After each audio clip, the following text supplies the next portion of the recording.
నమస్తే, welcome to Telugu రాజ్యం. ఈరోజు మనతో పాటు ఉన్నారు సీనియర్ అనలిస్ట్ భరద్వాజ్ గారు. వారితో మాట్లాడేద్దాం. సార్ నమస్తే. నమస్తే అండి. సార్ మొన్న మోదీ గారు అయితే హైదరాబాద్ వచ్చిన సందర్భంగా తనికెళ్ల బర్నీ గారు, ప్రముఖ సినీ నటులు, క్యారెక్టర్ ఆర్టిస్ట్, ఆయన అయితే వెళ్ళి మోదీ గారిని కలవటం జరిగింది. ఆయన చేతిని పట్టుకున్నాను, ముద్దెట్టుకున్నాను, నా జన్మ ధన్యం, నేను రాముణ్ణి కృష్ణుణ్ణి చూడలేదు, ఆదిశంకరుణ్ణి అలానే వివేకానందుని చూడలేదు, కానీ వాళ్ళందరి అంశాలతో కలిగి ఉన్న మోదీ గారిని నేను కలిశాను, నా జన్మ సార్థకం అయింది అనే తరహాలో మాట్లాడారు. అవును. సో చాలామంది సినీ నటులు కూడా కొంత మోదీకి దగ్గరగా ఉండటం, మోదీని వెళ్ళి కలిసి రావటం, ఇప్పుడు ఎన్టీఆర్ లాంటి వ్యక్తులు కూడా అమిత్ షాని గతంలో కలవటం జరిగింది. సో ఎలా చూస్తారు? మోహన్ బాబు గారు వెళ్ళారు, తర్వాత ఆయన గురించి పొగడ్తల వర్షం కురిపించడం, ఇట్లా ఆయన మానవాతీతుడు, ఆయన ఒక దైవాంశ సంబుధుడు అనే తరహాలోనే వీళ్ళందరూ కూడా చెప్తున్నారు. అంటే ఒకటండి, ఆయన పవర్ఫుల్ అనేది ప్రపంచానికి అర్థమైంది. ఆయన పవర్ఫుల్ కాదు, ఆయన వెనకాల ఉన్నటువంటి పరివారం పవర్ఫుల్ అనేది అర్థమైంది. సంఘ్ పరివార్ అనేది చాలా పవర్ఫుల్ అనే విషయం ప్రపంచానికి అర్థమైపోయిన తర్వాత దాంతో ఎలా వ్యవహరించాలి అనే ప్రోగ్రాంలోకి వెళ్తారు ఎవరైనా సరే. కనుక నెమ్మదిగా ప్రతి ఒక్కరూ అటునుంచి ఇటు నడవటం మొదలయ్యి ఈ కాషాయం దిశగా నడక మొదలైంది. అయితే తనికెళ్ల భరణి గారి గొడవ దగ్గరికి వస్తే ఆయన ఏదో పద్మశ్రీ ఆశించి ఈ వ్యాఖ్యని చేశారు అని చాలామంది మాట్లాడుతున్నారు. ఆయన బ్రెయిన్లో పద్మశ్రీ కోసం స్కీమింగ్ ఉందని కూడా నేను అనుకోవడం లేదు. కానీ నా ఉద్దేశం ఏంటంటే, చాలామంది కేవలం తనికెళ్ల భరణిని చూస్తున్నాం మనం, కానీ చాలామంది బుర్రల్లో ఈ అభిప్రాయం ఉంది. అంటే వస్తు ప్రయోజనమో ధన ప్రయోజనమో కాకుండా భావజాలపరమైన పొల్యూషన్ జరిగిపోయి ఉంది. భారతదేశాన్ని కాపాడుతున్నటువంటి శక్తులుగా వాళ్ళని చూస్తున్నారు. వాళ్ళు ఆడుతున్నటువంటి పొలిటికల్ డ్రామాల్లో భాగంగా జరుగుతున్న వ్యవహారం అంటే విపరీతంగా హిందూ మతం ప్రమాదంలో ఉంది అనేటువంటి దాన్ని ఎక్కించేశారు. ఆ ప్రమాదం మైనారిటీల నుంచి జరుగుతోంది, దాన్ని కాపాడుకోవడానికి మనం బలంగా మాట్లాడాలి. ఇప్పటిదాకా ఉదారవాదం అనే దాంతో మనని మనం చంపేసుకున్నాం. ఆ ఉదారవాదాన్ని చంపేసుకోగలిగితేనే మన మతం బతుకుతుంది అనేటువంటి ఒక నేరేటివ్ని బలంగా జనంలోకి తీసుకెళ్లారు. ఇంకెంతకాలం సహనం, ఇంకెంతకాలం కొట్టించుకుందాం, ఇంకెంతకాలం వంగి ఉందాం, ఇలా ఒక ప్రొవోకింగ్ ప్రోగ్రాంలోకి వెళ్ళి జనాలందరినీ రెచ్చగొట్టేటువంటి ప్రయత్నం చేశారు. ఆ రెచ్చిపోయిన వాళ్ళలో చాలామంది ఉన్నారు.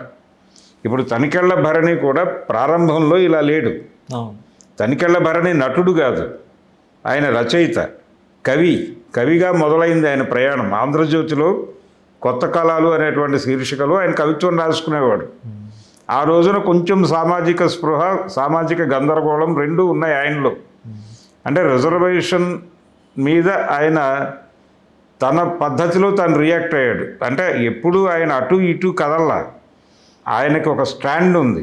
ఆయన పుట్టి పెరిగిన సమూహం, ఆయన ఏ కులంలో పుట్టాడో ఆ కులం తాలూకా భావజాలంతోనే నడిచాడు ఆయన ఇంటి పట్టు మనిషి తన కళ్ళజోడులో నుంచి మాత్రమే ప్రపంచాన్ని చూశాడు. అంతే తప్ప ఎక్కడా ఒక అడుగు అటో ఇటో వేయలేదు. ఆ పరిధిలో కొంత డెమోక్రటిక్గా ఉండటానికి ప్రయత్నం చేశాడు. ఆ డెమోక్రటిక్గా ఉండే ప్రయత్నం కూడా ఆయనకు కలిగించింది నాటక రంగం. ఆయన కవిత్వంలో నుంచి నాటకాల్లోకి ఎక్స్పాండ్ అయ్యాడు రాళ్లపల్లి గారి మూలంగా. అటు ఎక్స్పాన్షన్ అవుతున్న దశలో రాళ్లపల్లి గారి దగ్గర శిష్యుడిగా మారాడు ఈయన. మారినప్పుడు అందులో కొంత జీవితం అర్థమవుతుంది. ప్రతి నటుడికి జీవితం తెలుసు. నటనలో ఉన్నాడు, అడిగి ప్రపంచం తెలియదని బయట వాళ్ళు అనుకుంటారు, కానీ నటులకి తెలిసినంత ప్రపంచం ఇంకొకటికి తెలిసే అవకాశం లేదు. ఎందుకంటే అనేక పాత్రలతో ఇంటరాక్ట్ అవుతారు వాళ్ళు వేదిక మీద. అనేక పాత్రలను వీళ్ళు స్వయంగా పోషిస్తారు. ఈ క్రమంలో వాళ్ళకు కొంత ప్రపంచం అర్థమవుతుంది. కనుక ఈయన రచయిత కూడా, నాటక రచయిత కూడా. ఈ నాటక రచయిత అలాగే సినిమా రచయిత కూడా. ఆయన సినిమాల్లోకి రచయితగానే ప్రవేశించాడు. ఆయన ఈ ప్రయాణం అంతటా కూడా ఆయన అభిరుచులు, ఆయన దృక్పథం, దానికి సంబంధించినటువంటి కొన్ని బ్యారియర్స్లో ఉన్నాడు ఆయన. అవి బద్దలు కొట్టుకుని బయటకు వచ్చింది లేదు. అక్కడే ఉన్నాడు. అక్కడ ఉంటున్న క్రమంలో మార్కెట్లో ఈ నేరేటివ్ పెరుగుతూ వెళ్ళింది. ఏది మతం ప్రమాదంలో ఉంది అని. తను దైవభక్తుడు కూడా, దైవభక్తి కూడా ఉంది ఆయనకి మాత్రమే కాదు, సినిమా రచయితలు, నాటక రచయితలు, నటులు వీళ్ళందరిలోనూ చాలామందిలో ఉంటుంది అది. ఆయనలోనూ ఉంది. ఆయనలోనూ ఉండటం వలన ఆయన ఏమిటి ఇవన్నీ కనెక్ట్ చేసుకుంటూ వెళ్ళాడు. ఆ కనెక్ట్ చేసుకునే క్రమంలో ఆట కథరా శివ ఇలాంటి రచనలు చేశాడు, వేదికల మీద పాడాడు. ఆ సందర్భంగా కూడా ఆయన మీద ఒక ముద్ర పడింది. అదేంటంటే ఆయన శివుడి ఓరియంటేషను, ఆయన విష్ణుద్వేషి అని ట్రోల్ చేశారు ఆయన. ఓకే, గాయపడ్డాడు, ఇదేమిటి గొడవ నాకు అని. ఇలా జరుగుతూ వెళ్తోంది ఆయన లైఫ్. ఆయనకు అనిపించింది చెప్పుకుంటూ వెళ్తూ ఉంటాడు. ఆ చెప్పటంలో భాగమే ఆయన నరేంద్ర మోడీలో హీరోని చూస్తున్నాడండి. దాన్ని కాదని అనలేము. ఆయన భావజాలం, ఆయన బ్రాటప్, ఆయన చిన్నప్పటి నుంచి పెరిగిన వాతావరణం, వాటన్నిటి నుంచి డ్రైవ్ అయిపోయినటువంటి ఒక అభిప్రాయంతో ఉన్నాడు ఆయన. ఆయనలో కృష్ణుణ్ణి, రాముణ్ణి, శంకరాచార్యుణ్ణి ఇంతమందిని చూస్తాడు ఆయన నరేంద్ర మోడీలో. కానీ ఆయనలో ఒక హిట్లర్ ఉన్నాడు, ఆయనలో ఒక ముసోలినీ ఉన్నాడు. హిట్లర్ని డామినేట్ చేసిన ముసోలినీయే కీలకంగా ఉన్నాడు ఆయనలో. కనుక ఆయనలో ముసోలినీ కనిపించాడని దండం పెట్టుకోలేదు ఈయన. ఆయనలో ముసోలినీ కనిపించుంటే పారిపోయి ఉండేవాడు అక్కడ నుంచి. కానీ ఈయనకి వీళ్ళందరూ కనిపించారు ఆయనలో. కనిపించటం అనేది ఈయన కళ్ళజోడు సమస్య కాదు, ఈయన మెదడుకు సంబంధించిన సమస్య అది. ఈయన భావజాలానికి సంబంధించిన సమస్య. ఈయనకి జీవితం తెలియదు అని అనుకోను నేను. జీవితం తెలుసు, కానీ ఆ ఎమోషన్తో క్యారీ అయ్యాడు ఆయన. ఆ ఎమోషన్తో క్యారీ అవ్వటం వలన చాలామందికి ఆర్ఎస్ఎస్ అంటే ఒక సాఫ్ట్ కార్నర్ ఉంటుంది. వాళ్ళు అంటే నక్సలైట్లు, ఆర్ఎస్ఎస్ అనేటువంటి రెండు పదాలను తీసుకొచ్చి ఒక ఫక్తు బ్రాహ్మణ జీవితంలో ఉన్నవాడి ముందు పెడితే, వీళ్ళిద్దరిలో ఎవరు ప్రమాదకరం అంటే నక్సలైట్లు ప్రమాదకరం అంటే వీళ్ళు కొంచెం పర్లేదు అంటాడు. ఆ నేరేటివ్ వాళ్ళ బ్రెయిన్స్లో అలా ఉంది స్థిరంగా. నిజంగా అక్కడ లోతుల్లోకి పెడితే అక్కడి నుంచి కూడా ఎవర్షన్ వచ్చి పారిపోయి వస్తారు వీళ్ళు. ఇదంతా కమ్యూనిటీ యొక్క ఇన్ఫ్లుయెన్స్, వాళ్ళు పుట్టిన కమ్యూనిటీ, వాళ్ళ వాతావరణం ఎక్కువగా ఉంది. ఆ ఇన్ఫ్లుయెన్స్లో ఉన్నాడు ఆయన, ఉండాలని అనుకుంటున్నాడు. ఆ పరిధిని అది అనుకుంటున్నాడు ఆయన. ఆ పరిధిని ఆయనే చెప్పుకున్నాడు 100 సార్లు బయట. ఆ చెప్పుకున్న మనిషికి ఆయన అలా కనిపించాడు. దాన్ని ఆయన ఏదో ముందుగా నేను కమ్యూనిస్టుని, నేను ఈ దళితవాదం పట్ల దీని పట్ల నాకు ఇలాంటి అభిప్రాయాలు ఉన్నాయి అని ఎన్నడూ మాట్లాడినవాడు కాదు ఆయన. సాహిత్య వాదాల దిశగా కూడా ఎప్పుడూ వెళ్ళలేదు ఆయన. కానీ శ్రీశ్రీ గారి మహాప్రస్థానాన్ని చిన్న పుస్తకంగా వచ్చేసి అందరికీ డొనేట్ చేశాడు ఆయన. అది ఉంది. అంటే శ్రీశ్రీ ఎక్కడ కనెక్ట్ అయ్యాడు ఆయనకి అంటే వారు బ్రాహ్మలే, వీరు బ్రాహ్మలే, అక్కడ కనెక్ట్ అయి ఉండొచ్చు. ఒక కవిగా శ్రీశ్రీని కొలిచే వాళ్ళందరూ కమ్యూనిస్ట్ ఐడియాలజీతో కనెక్ట్ అయి ఉండాలని రూల్ ఏం లేదు. కాబట్టి శ్రీశ్రీ లోపలే 100 తప్పులు ఉన్నాయి. శ్రీశ్రీ గారు చాలా పెడసరంగా మాట్లాడిన మాటలు చాలా తర్వాత కాలంలో విమర్శకు వచ్చినాయి. ఆయన కసాయిబులు అని మాట్లాడటం. అలాగే నాకు తెలిసి 2 మాలవాళ్ళు ఉన్నారండి. ఒకళ్ళు సినీ మాలోళ్ళు, 2 డ్రా మాలోళ్ళు లాంటి వ్యాఖ్యలు చేసున్నాడు ఆయన జీవితంలో. అంటే ఆయన జోవియల్గా మాట్లాడాడు, కానీ ఒక సమూహం గురించి మాట్లాడుతున్నాం. ఆ సమూహం విక్టిమ్ సమూహం.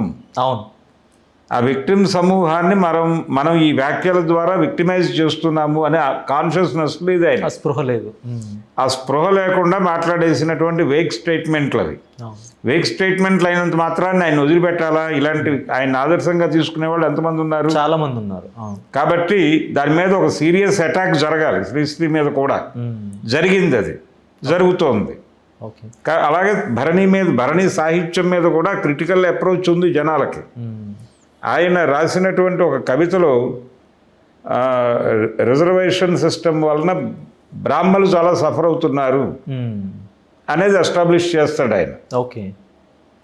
ఇది ఎక్కడి నుంచి వచ్చింది ఈ భావం అంటే అక్కడి నుంచి పుట్టింది. ఆయన బ్రాటప్ నుంచి ఆయన ఎదుగుతూ ఆయనకు అర్థమైన ప్రపంచం. దాన్ని బద్దలు కొట్టుకోవాలి అని ఆయన అనుకోలేదు ఎప్పుడు. ఓకే. 1970లు 80లు ఈ సమయంలో ఎక్కువగా రైటర్స్ కానీ అలాగే మూవీ ఆర్టిస్టులు క్రియేటివ్ థింకర్స్ మీద ఒక ఈ ఈ ప్రోగ్రెసివ్ థింకింగ్ యొక్క ఇన్ఫ్లుయెన్స్ ఎక్కువగా ఉండేది. అంటే అభ్యుదయ భావజాలము విప్లవ భావజాలము ఉండేదని మనం అనుకుంటున్నాం. అది ఇన్ఫ్లుయెన్స్ కాదు, అది దాంతో కనెక్ట్ అయ్యారు అంతే. వాళ్ళ లైఫ్లో ఉన్న సఫరింగ్స్లో నుంచి కనెక్ట్ అయ్యారు, కానీ దాంతో రూట్స్లోకి వెళ్ళి ట్రావెల్ అయిన వాళ్ళు చాలా తక్కువ మంది. వీళ్ళందరూ ఆ రోజున లెఫ్ట్తో కనెక్ట్ అయిన చాలామంది ఇప్పుడు బీజేపీతో కనెక్ట్ అయి ఉన్నారు. అంత ఈజీగా ఎలా ట్రాన్స్ఫర్ అయ్యారు వాళ్ళు? అదే ఇప్పుడు ఎంవిఎస్ హర్నాథరావు గారు అని ఒక రైటర్ గారు ఉండేవారు. ఆయన చాలా ప్రోగ్రెసివ్ సాహిత్యమే రాశారు. వారి సోదరుడు వారు కూడా అటువైపే ఉండేవాడు, లెఫ్ట్ లిటరేచరే చదివేవాడు, అదే రాసేవాడు. ఆయన పోకూరు బాబురావు గారి సినిమాలకు రచయితగా పనిచేశాడు. ఆయన ఈ మధ్య ప్రకాష్ రాజు గారి మీద అలా విరుచుకుపడటం చూశాను నేను. ఈయనేమిటి ఇలా రియాక్ట్ అవుతున్నాడు అని నాకు బాధ వేసినప్పటికీ అర్థం చేసుకున్నాను ఈ పరిధి ఇది అని. కాబట్టి ఆ పరిధిని అర్థం చేసుకోవాలి. ఆయన పరిధి నుంచి ఆయన మీద దాడి చేసి ఆయన దూరం కొట్టడం కన్నా కూడా కుదిరితే ఆయనకు అర్థం చేయించే ప్రయత్నం చేయటం మంచిది. అర్థం చేసుకుంటారు అంటే ప్రస్తుతం ఆయన ఉన్న కండిషన్లో ఆయనకేం అవసరం లేదు. రెండోది, ఆయన ఏదో పదవుల కోసం పాకులాడుతూ ఇన్ని పొగిడాడని కూడా నేను అనుకోవడం లేదు. పదవులు కాదు, బిరుదులు కాదు, పద్మశ్రీ కోసం పాకులాట అనేది కన్ఫర్మ్ చేసింది ప్రపంచం.